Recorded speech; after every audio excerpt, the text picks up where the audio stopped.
Tinotenda. Sazokutitse. Asakana tinotenda ngokumana. Bhasikoro rapera mwezi.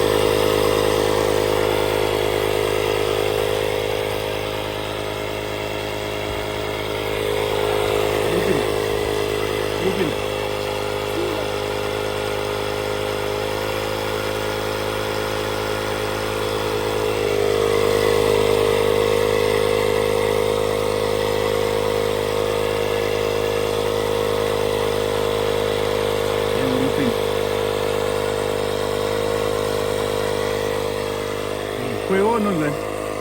Gawa Jones. Gawa Jones. Uchimumuresa mhuri yeZimbabwe. Hadi mhuri yeZimbabwe ndoto Gawa Jones. Gawa cho. Iyo kwatiri ndekupi kuno? Kuno kunonzi Baru section. Baru section. Iri Chimvuma. Alright. Sapa muri kuenda ku? Apa patikuenda kunonzi Kamabhoti. Muri Baru section. Alright, Kamabhoti. Uri kupinda?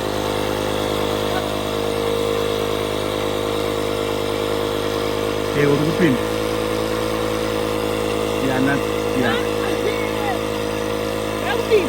Rakupinda. Usazoputitse che. Chidzi unodzima kana wakwana.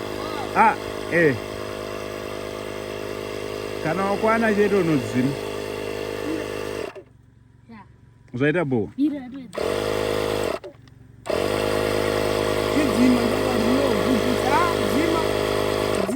Akutonakira. Zvaita bo. Sasa manje daenda kupa pampu. Ne. Daenda kupa pampu yeje. Zvodiri? Aise maranings. Good one. Zvaita bo. Zvine chida kuti uite kufamba naye.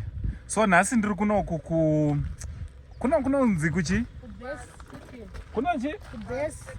Baru. Kunonzi kuMvuma. Andiri? Sandasangana neshamwari dzangu idziwo unonzani? Tinotenda. Nani? Gawa Chaus. So vako Gawa. Gawa remagawa. Gawa unoriziva here? Remvura.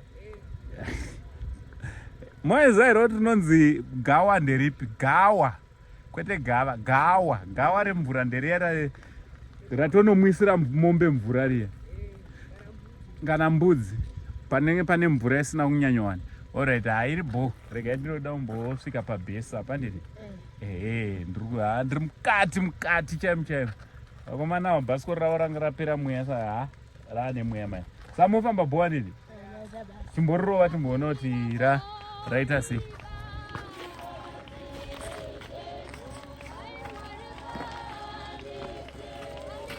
Alright, akawan.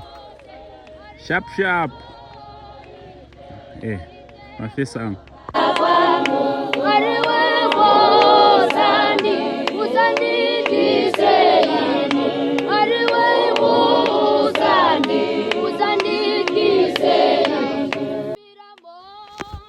Asi upenyu huno makambozvibvunzawo here kuti sei Mwari vachititendera kurarama?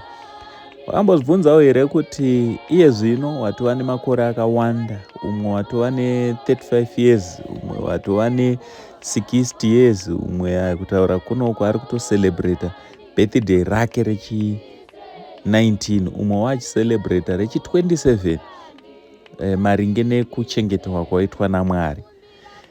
Wakambozvifungawo here kuti chikonzero ndechei chauri kuchengeterwa naMwari? Mwari vari kukuchengetera here kuti iwewe unge uri unoenda kuchikoro, unoenda madhigirii? Vari kukuchengetera here kuti unge uri unovaka dzimba dzakawanda? Vari kukuchengetera here kuti unge uri unotenga motikari dzinodhura? Vari kuchengetera here upenyu hwako kuti iwewe unge uri unorora nekuzvara kana kuroorwa nekuva nevana? Kwete, Jehovha Mwari havangokuchengetera izvozvo badzi. Jehovha Mwari ndiMwari vanokuchengetera kuti iwewe unge uri unoitirawo vamwe rudo, upenyu hwako usazviraramira iwewe bedzi, asi unge uri unoraramira umwe munhu zuva rimwe nerimwe. Unge uri unoita zvakanaka, kwete kuvana vako badzi, kunyange nevana vasina vabereki, kunyange nenherera, chirikadzi, harahwa, chembere, vakaremara vanoda kuitirwa rudo newe.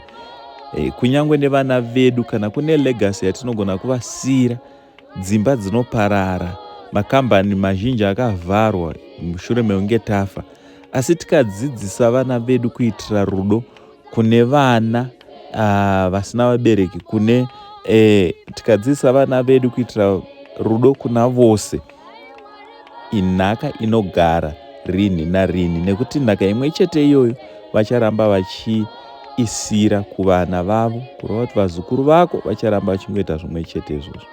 Pafunge hama yangu, pafunge pamangwanani ano, masikati, manheru ano, kuti upenyu hwako iwewe uri kuuraramirei, uchasiyira chii vana vako, vachasara vachitaura nezvei.